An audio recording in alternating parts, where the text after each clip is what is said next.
میرا ملک پاکستان، چاہے جیسا بھی تھا، چاہے بھوک تھی، چاہے بجلی جاتی تھی، چاہے گرمی کا موسم آتا تھا یا برسات کی وجہ سے سیلاب آتے تھے، زلزلوں کی وجہ سے مشکلیں آتی تھیں، مگر میرا وطن پاکستان پھر سے دوبارہ کھڑے ہونے کی ہمت رکھتا تھا۔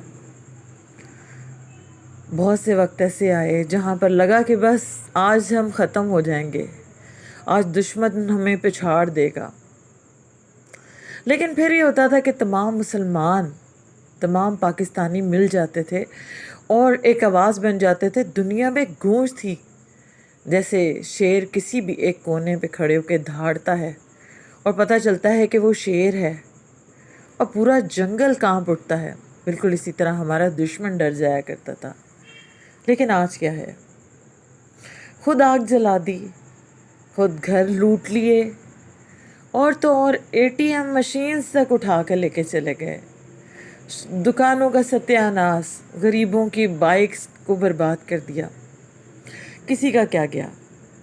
4 دن رہے گا یہ معاملہ، 5 دن رہے گا، یہ سب تو ختم ہو جائے گا، لیکن جن کو آپ نے ختم کر دیا ہے، جو دنیاؤں میں آپ نے اپنا وقار ختم کر دیا ہے، جو ذلت آپ نے خود اپنے چہروں پر مل لی ہے، اس کا کیا ہوگا؟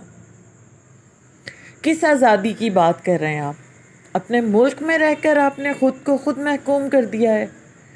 پوری دنیا میں خود کو دہشت گردی کے نام پر آپ لوگوں نے اپنا نام بڑھا دیا ہے۔ پہلے جو ڈھک چھپ کر آپ کا نام لیا کرتے تھے، آپ کے ملک میں اپنی ٹیمز نہیں بھیجا کرتے تھے، آپ کے ساتھ کسی قسم کی بارگیننگ کرنا پسند نہیں کرتے تھے، اب تو شاید آپ کو دیکھنا بھی پسند نہیں کریں گے۔ کیا ہے یہ؟ ذرا سوچیں۔ آپ کے اس لڑائی جھگڑے سے، آپ کی اس مار پیٹ سے، آپ کے یہ آگ جلانے سے کیا ہو رہا ہے؟ کچھ بھی نہیں ہوگا۔ جو اس وقت اندر ہے وہ اپنے ہی طریقے سے باہر آئے گا، آپ کی آواز سے باہر نہیں آئے گا، ورنہ اس سے پہلے بھی جب گیا تھا تو باہر لانا آسان تھا۔ اپنے دماغوں کو تھوڑا کھولیں اور سوچیں کہ آپ ہی آنے والی نسلوں پہ کتنا بڑا ظلم کر رہے ہیں، اپنے بچوں پہ کتنا ظلم کر رہے ہیں۔ کسی کو کچھ دے نہیں رہے، خود بھی کچھ نہیں لے رہے ہیں، پکڑے جائیں گے، جیلوں میں بیٹھیں گے، ماں باپ روتے رہیں گے بیٹھ کر آپ کو، ایک فرد کے لیے۔